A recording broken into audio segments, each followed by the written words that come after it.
Assalamualaikum to all my students.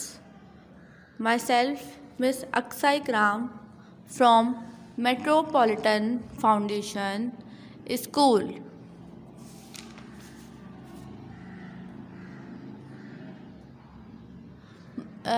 Month of November and your chapter name is Editing in MS Word 2010. जैसा कि बच्चों last time मैंने आपको ये chapter explain किया था, आज मैं आपको इस चैप्टर के डिस्क्रिप्शन बताऊंगी कि इस चैप्टर के अंदर हमें कौन कौन सा वर्क कंप्लीट करना है। इस चैप्टर के अंदर आपके पास 4 क्वेश्चन आंसर हैं। क्वेश्चन आंसर के बाद match the column, fill in the blanks and name the following icons. Different icon की पिक्चर है और आपने उनके नेम लिखने हैं। And tick the correct answer, और एक क्वेश्चन दिया गया है टिक the correct answer.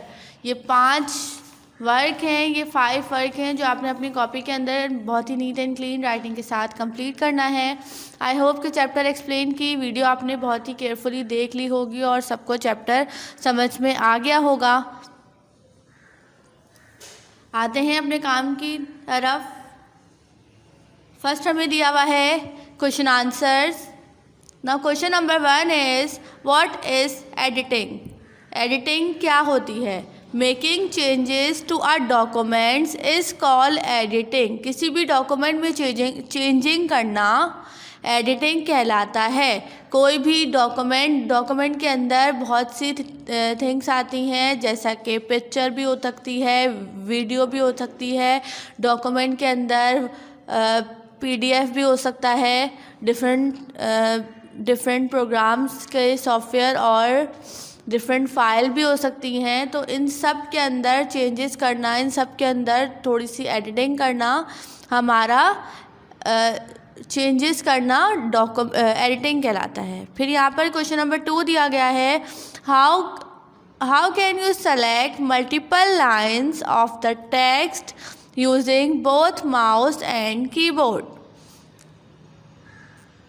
The answer is to select multiple line of text using mouse. Move cursor to the beginning of the line.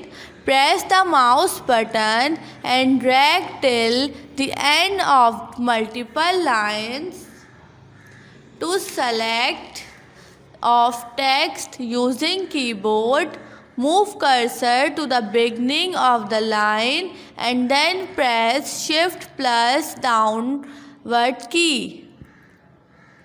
Now question number 3 is how do you copy a paragraph? किसी भी paragraph को किस तरीके से copy किया जाता है? To copy a paragraph, move cursor to the beginning of the paragraph and selecting the entire paragraph, press Ctrl plus C. क्या लिखा है कि किसी भी पैराग्राफ को हमने सेलेक्ट करना है। कैसे सेलेक्ट करना है? Beginning of the paragraph, beginning से मुराद स्टार्टिंग, पैराग्राफ के स्टार्टिंग के ऊपर अपने माउस का कर्सर रखना है, राइट क्लिक करना है और उससे नीचे की तरफ लेकर आना है जहाँ पर पैराग्राफ एंड हुआ है और प्रेस करना है Ctrl plus C। Ctrl plus C से मुराद कॉपी। पैराग्राफ को कॉपी करने की जो शॉर्टकट की होती है वो Ctrl plus C होती है।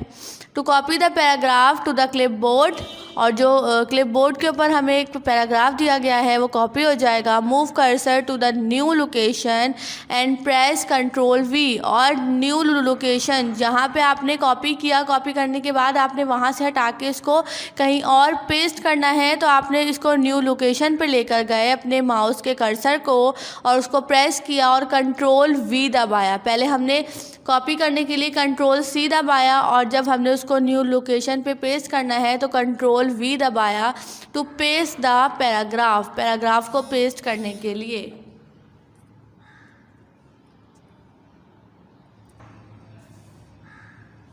फिर हमें यहाँ पर क्वेश्चन नंबर 4 दिया गया है right the difference between कॉपिंग and moving text. Difference लिखना है हमें कॉपिंग के दरमियान और मूविंग टेक्स्ट के दरमियान। कॉपिंग text mean making the duplicate of the selected text. Copy का मतलब होता है किसी भी चीज़ की डुप्लीकेट कॉपी मेड करना। While moving text mean the selected text is removed from the original location and is moved to the new location।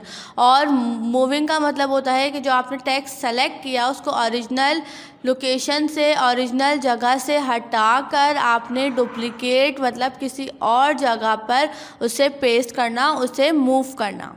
मतलब एक पैराग्राफ को आपने यहाँ पर लिखा, लेकिन ये पैराग्राफ यहाँ हमें नहीं चाहिए, बाय मिस्टेक लिख दिया, ऊपर लिख दिया, हमें ऊपर नहीं चाहिए बल्कि लास्ट की लाइन पे वो पैराग्राफ चाहिए, तो आपने वहाँ से कॉपी करके उसको लास्ट में ले आए, तो ओरिजिनल स्पेस से हटा के आपने न्यू लोकेशन पे आपने उसको पेस्ट कर दिया। फिर हमें 4 क्वेश्चन आंसर के बाद यहाँ पर एक एक्सरसाइज दी गई है मैच द कॉलम की। मैच द कॉलम के अंदर नंबर 1 पे लिखा हुआ है to select on line down. जब भी हमने डाउनवर्ड की लाइन को सेलेक्ट करना होता है तो कौन सी की पे क्लिक करते हैं? शिफ्ट प्लस डाउनवर्ड की। डाउनवर्ड की से मुराद आपने कीबोर्ड के अंदर देखा होगा कि 4 कीज़ होती हैं। राइट साइड पर एक अपर साइड की डायरेक्शन शो करी होती है, एक लेफ़्ट की तरफ, एक राइट की तरफ, एक डाउन की तरफ। तो जो डाउनवर्ड की जो डाउनवर्ड डायरेक्शन शो कर रही है की, उस पर हमने पहले शिफ्ट को दबा के रखना है और उसी के साथ डाउनवर्ड की पे क्लिक करना है, तो हम लोग नेक्स्ट लाइन पर पहुंच जाएंगे। To select till the beginning of the line, हमने सेलेक्ट करना है beginning of the line. Beginning से मुराद स्टार्टिंग, लाइन की स्टार्टिंग को हमने सेलेक्ट करना है, तो किस पे क्लिक करना है? शिफ्ट दबा के रखेंगे, शिफ्ट प्लस होम की। होम के नाम से की आती है, आपने होम की पे क्लिक करना है तो आप बिगनिंग ऑफ द टेक्स्ट की लाइन पर पहुंच जाएंगे। Number 3, to select till the beginning of the document, आपने सेलेक्ट करना है बिगनिंग ऑफ द डॉक्यूमेंट, जो डॉक्यूमेंट है उसके बिगनिंग को। तो किस तरीके से करना है? Shift plus control plus home. पहले शिफ्ट को दबाना है, शिफ्ट के साथ कंट्रोल, कंट्रोल के बाद होम के बटन को। Number 4, to select a sentence, जब भी किसी भी सेंटेंस को सेलेक्ट करना है कंट्रोल प्लस क्लिक, कंट्रोल की को दबाना है और उसके ऊपर क्लिक कर देना है। टू अंडू करना है तो control plus Z. To cut the selected text, अगर आपने किसी भी टेक्स्ट को सेलेक्ट किया और आपने कट करना है तो कंट्रोल एक्स। ये आपको एक्शंस दिए हुए हैं कि अगर आपने कोई पैराग्राफ लिखा तो आपने उसके अगर ऊपर की साइड पे क्लिक करना है, ऊपर वाली लाइन को सेलेक्ट करना है, मिड की लाइन को सेलेक्ट करना है, सबसे लास्ट वाली लाइन को सेलेक्ट करना है, कोई डॉक्यूमेंट अंडू करना है, या फिर किसी भी सेलेक्टेड सेंटेंस को कट करना है, तो ये सब करने के लिए हमें शॉर्टकट्स की दी होती हैं जिसको हम कीबोर्ड कमांड भी बोलते हैं।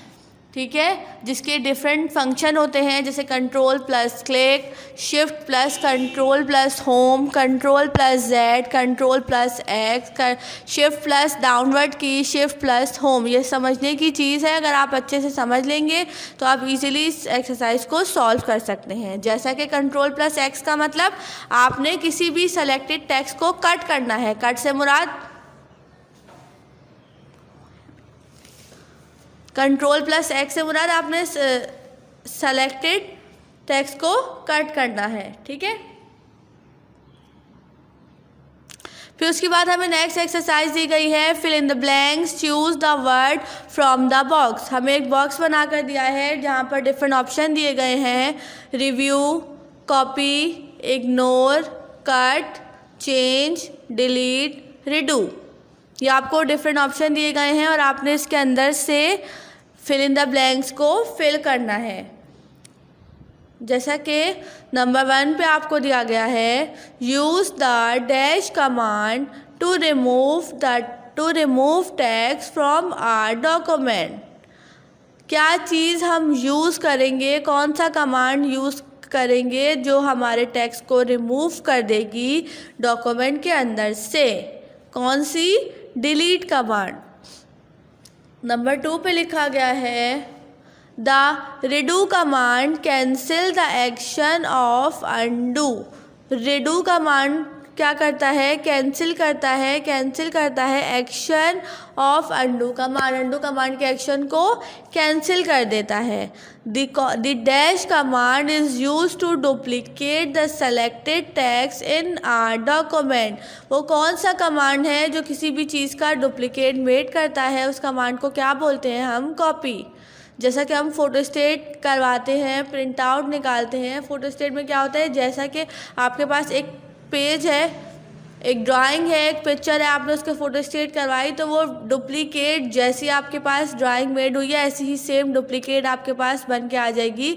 तो उसकी क्या बन गई, डुप्लीकेट, और उसकी किससे हुई, कॉपी कमांड से आपने उसको कॉपी कर लिया। The dash command is use to shift the select text in a document. वो कौन सी कमांड है जिसको यूज़ करते हैं, shift the selected text to our document. कोई भी डॉक्यूमेंट को रिमूव करने के लिए कौन सी कमांड है, cut. Spelling and grammar command is a part of dash tab. Spelling और ग्रामर कमांड किसका पार्ट है, रिव्यू टैब का। The dash button is click to ignore the spelling mistake. वो कौन सा बटन है जिसको क्लिक करने के बाद हम इग्नोर कर सकते हैं स्पेलिंग मिस्टेक को। अगर कोई डॉक्यूमेंट राइट करने के दौरान अगर स्पेलिंग मिस्टेक हो जाए तो वो कौन सी कमांड है जिसको क्लिक करने के बाद हम अपनी स्पेलिंग को इग्नोर कर सकते हैं, कौन सा command, ignore command, ignore button. Number 7, you can replace a word in a document using the dash command. अगर हमें कोई वर्ड रिप्लेस करना है, इस वर्ड के बदले कोई और वर्ड राइट करना है तो वो किससे होगा, चेंज कमांड से। ये हमारे पास 7 फिल इन द ब्लैंक्स दी गई हैं। फिल इन द ब्लैंक के बाद नेक्स्ट एक्सरसाइज है आपके पास, नेम दी फॉलोइंग आइकन। यहाँ पर हमें डिफरेंट आइकन की पिक्चर शो की गई है और आपने इस आइकन को देख के बताना है कि इस आइकन का नेम क्या है। सबसे पहले हमें सीजर का ऑप्शन दिया गया है, सीजर से हम क्या करते हैं, कट करते हैं, तो सिंपल इसका नेम क्या होगा, कट। फिर हमें एक स्क्वायर मेड करके दिया गया है और उसी के बराबर में एक स्क्वायर दिया गया है जो इसके पीछे है। तो आप लोग देख के खुद अंदाज़ा लगा सकते हैं कि कौन सा कमांड है, ये कॉपी कमांड है। मतलब एक स्क्वायर है, इसको देखकर ये एक सेम स्क्वायर बना तो कॉपी कमांड। और उसी के नीचे नेक्स्ट हमें एक पेज बना के दिया गया है जहाँ पर डिफरेंट लाइन है और ऐसा ही पेज इसके पीछे है। तो पहले हमने कॉपी किया, देन उसके बाद हमने उसी 2 पेज सेम है ना, तो 2 हमने क्या करा, उसको पेस्ट करा। तो ये वाला कौन सा कमांड हो गई, पेस्ट कमांड। फिर यहाँ पे ABC के नीचे ग्रीन कलर का टेक्स्ट शो हो रहा है, इसको हम बोलते हैं स्पेलिंग एंड ग्रामर कमांड। ये डिफरेंट आइकन्स हैं जो आपको कोई भी डॉक्यूमेंट टाइप करने के दौरान आपको किसी भी सॉफ्टवेयर के ऊपर शो किए जाएंगे, जिसको देख के आप समझ सकते हैं कि कौन सी कमांड है, कौन सा आइकन है और ये आइकन क्या वर्क करता है। जैसे कट से हम लोग कोई भी पैराग्राफ कट कर सकते हैं, कोई भी वर्ड कट कर सकते हैं। कॉपी से कोई भी पैराग्राफ को कॉपी करके हम लोग दोबारा से वही पैराग्राफ सेम लिख सकते हैं, या फिर उस पैराग्राफ को हमने उस पेज पे नहीं लिखना बल्कि 3 से 4 पेज पे लिखना है, तो आप उसे 3 से 4 पेज के ऊपर पेस्ट कर सकते हैं। बल्कि एज़ कम्पेयर टू इतना बड़ा पैराग्राफ आप अगेन लिखें, इससे बेटर है आप कॉपी पेस्ट करके ईजिली शॉर्टकट में काम कर सकते हैं। फिर यहाँ पर हमें नेक्स्ट वर्क दिया गया है, टिक द करेक्ट आंसर।